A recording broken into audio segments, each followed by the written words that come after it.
ஓம் ஸ்ரீ சாய்ராம். பகவான் சத்யசாயி பாபா அஷ்டோத்திரத்தில் 21வது திருநாமம் ஓம் ஸ்ரீ சாயி பாரத்வாஜ ரிஷி கோத்ராய நமக. பாரத்வாஜ ரிஷி என்பவர் ஒரு தொன்மையான மகரிஷி, சப்த ரிஷிகளில் ஒருவர். அவர் ராமாயண காலத்திலேயே ராவனுடன் நட்பு கொண்டிருந்தவர். கோத்திரம் என்பது வம்சாவளியை குறிக்கும், பரம்பரையை குறிக்கும். லெகசி என்று ஆங்கிலத்தில் சொல்வார்கள். இது பிறப்பினால் வருவது மட்டுமல்ல, ஒரு ரிஷியின் சீடர்களும் அதே கோத்திரத்தை சேர்ந்தவர்கள்தான். அந்த சீடர் அவருடைய ஒரு ரிஷிக்கு சீடராக இருப்பவர்களும் அவருடைய கோத்திரத்தை சேர்ந்தவர்கள் என்று தான் கருதப்படுவார்கள்.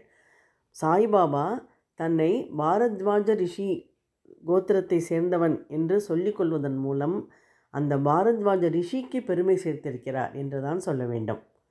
ஓம் ஸ்ரீ பாரத்வாஜ ரிஷி கோத்ராய நமக.